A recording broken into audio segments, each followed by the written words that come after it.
Nobody gets their dog presuming it's going to go wrong, but the fact is, for millions of people all around the world, it goes horribly wrong. Now, this is Reggie and this is Bruno. They're both here with me at my canine sanctuary, helping them become perfect canine companions. And they were both surrendered to a rescue during their teenage phase, which is where behavior problems nearly always really start to set in.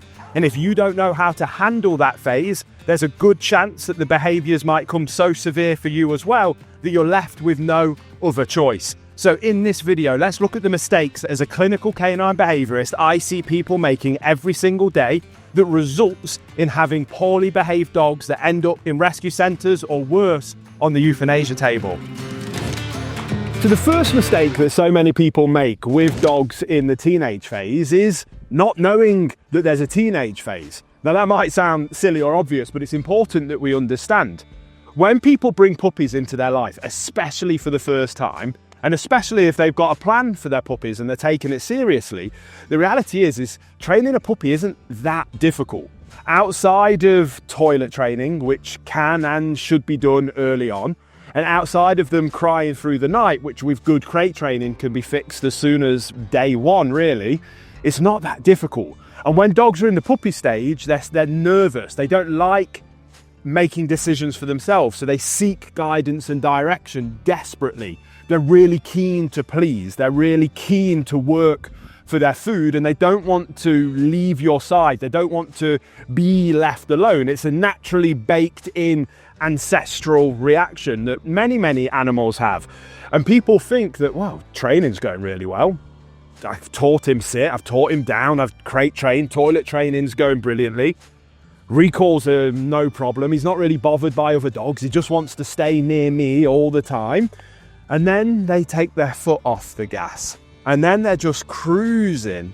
And then the teenage phase hits in. And just like humans, all of those hormones start rushing in. They go from wanting to follow you all the time to actually thinking, I'm a bit independent now. I want to do my own thing. I want to make my own decisions. Actually, going and chasing that dog over there is way more fun than hanging out with you. So I'm going to do that. And when those things really start to set in, and then all of the hormonal, sexual side of their development kicks in, again, like with any species, when those things kick in, and you're not ready, you're not prepared, you don't have rules, boundaries, and expectations in place, you don't have the ability to communicate like this, of being able to say no. When you're not ready for the teenage phase because you're not expecting it, they start pushing boundaries. And as soon as they start pushing boundaries with people that don't know how to enforce rules, boundaries, and expectations from a place of loving leadership, that success that you've been cruising on goes off a cliff. And like I say, that's exactly what happened with my mate Reggie here, and that's exactly why he's been stuck in a rescue for year after year after year with nobody being interested in him. So let's look at what some of those mistakes that people make are, but go into that aware that the teenage phase is going to get every single dog owner, and if you're not ready for it, you might find yourself in the same situation as my mate Reggie found himself in. Now, the next mistake that people make with their dogs in the teenage phase is all around their socialization skills. Now, this is absolutely something that has happened with Bruno, and the problem is that most people are aware that they might need to socialize their dog, but they do it in the complete wrong way, and this really shows itself when it comes to the teenage phase. When your dog's younger and in their puppy stage, they want to follow you. They're not very independent yet. They're fearful about going off and doing things on their own. They really crave leadership. But as they go into that teenage phase and that independence and confidence grows, they want to start making their own decisions. And they want to start doing the things that they want to do, often at the expense of the things that you want them to do.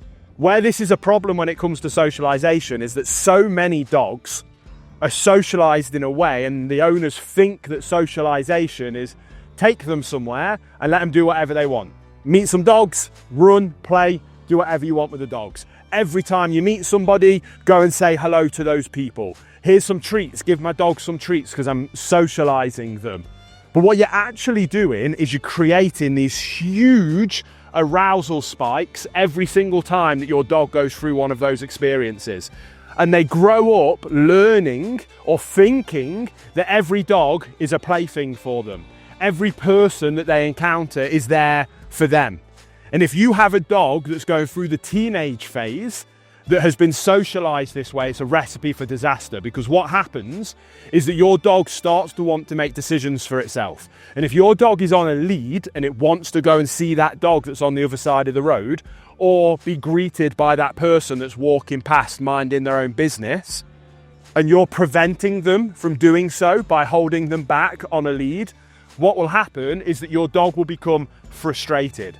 And when you have a dog that has high levels of arousal because they've seen something that's usually for them, paired with huge amounts of frustration because you're preventing them from getting it, is an absolute recipe for disaster when it comes to reactivity in particular. And I see this every single day at my behavior center and at my canine sanctuary. What you want to do instead is have your dog be socialized in such a way where they see another dog, they see another person, they see a bus, they see a bike, they see a tractor, and they're like, yeah, I'm not scared of that, I've seen it 1,000 times. It's not making me nervous or fearful, but also it doesn't really mean anything to me. I get nothing good from those things. The only time I get anything good is from this person. And what happens with proper socialization is they encounter a trigger, be that whatever it is, and all they do is go, cool, that's a thing. What do you want me to do?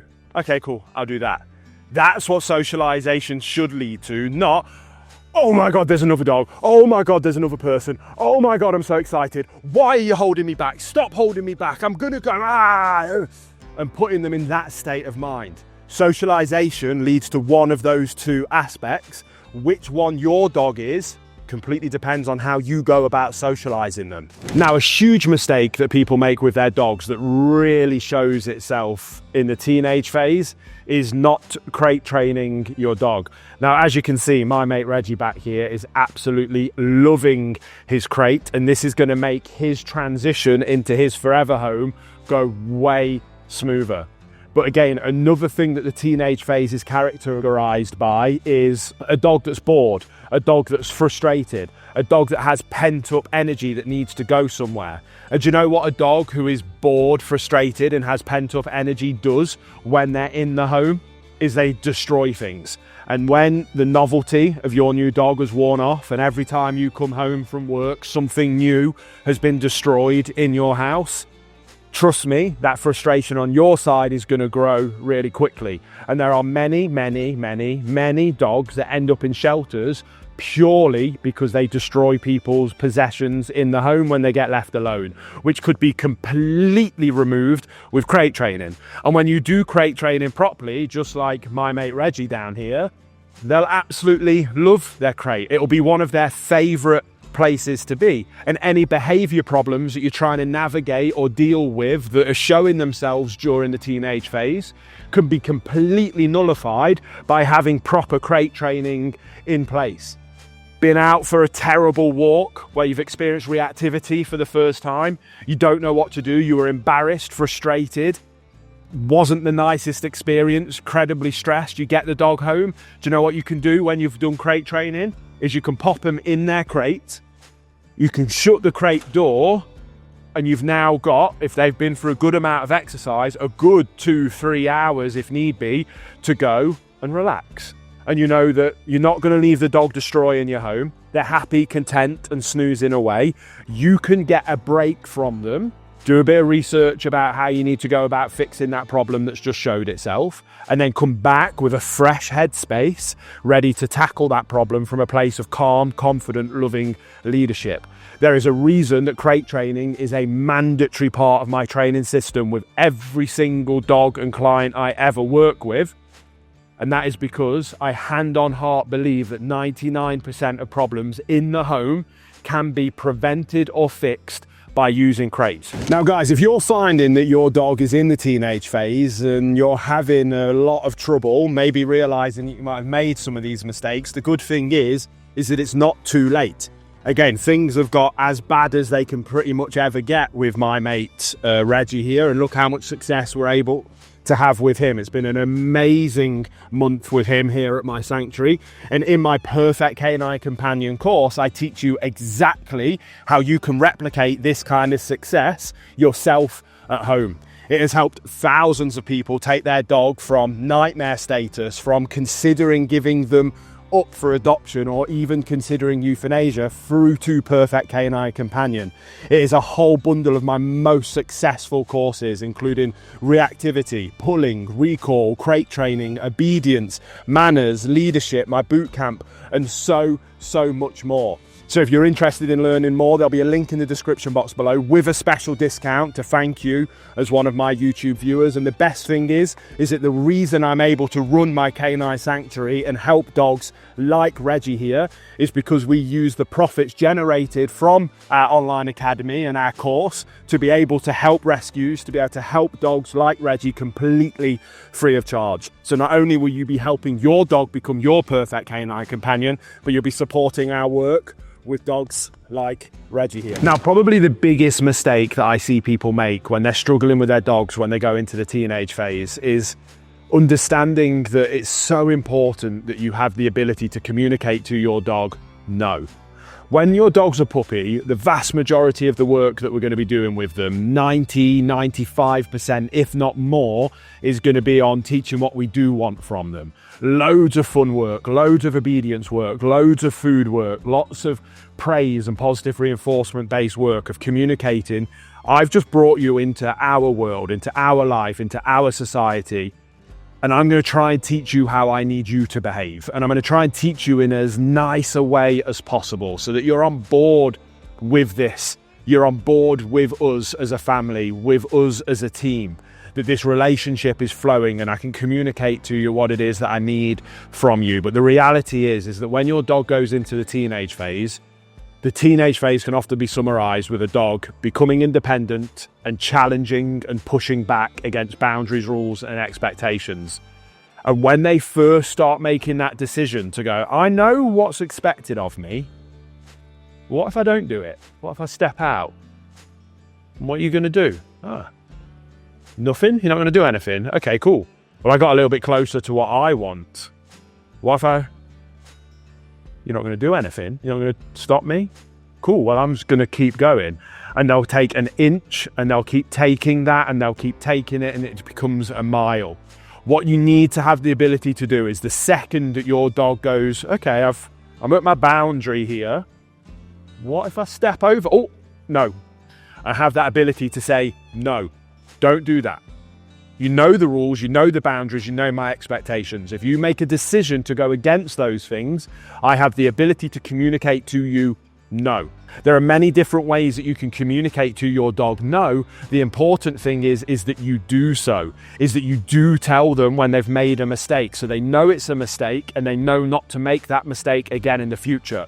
That does not have to be cruel. That does not have to be harsh. But the reality is that if you want a happy, content dog that is safe to take to places and is enjoyable to take to places, you need to have the ability to communicate to them when they've made a mistake. And if you don't, you are going to be failing them and setting them up to fail.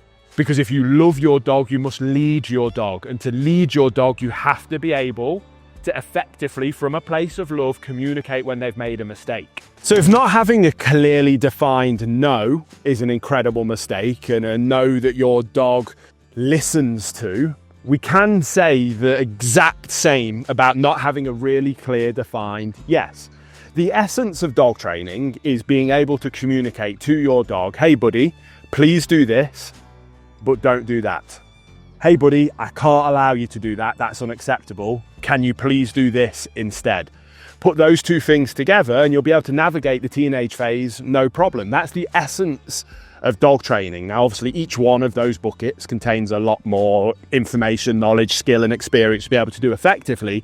But how can we expect your dog to behave the way that you need them to behave, the way that you want them to behave, if you don't know how to tell them what that is? So you have to make sure that you have the ability to communicate to your dog, not just the types of behavior that you want from them, but how to communicate that the behavior that they're offering right now is exactly what you're looking for. You have to have a clearly defined yes. Now, many people might use something like a clicker for this. I'll use clickers with some dogs. With many dogs, I just use a verbal version instead, which for me is just a simple yes. And you have to make sure that you have the ability to charge that marker term, or what some people might refer to as a bridge, to be able to help communicate to your dog, you are displaying a behavior that I am really happy with. Please continue to display that same behavior in the future in this same situation. When you pair that ability with being able to communicate to your dog, hey, I'm not happy with that behavior is unacceptable, please don't display that behavior again in this situation in the future, navigating the teenage phase becomes easy. So make sure that you're becoming a high-level leader to your dog that builds a relationship with them where they look up to you for guidance and direction. And when they're then looking up to you for guidance and direction, your communication pathway will flow, but it's your job to be able to communicate to them, yes, please do this, no, don't do that. And you'll be able to have your perfect canine companion.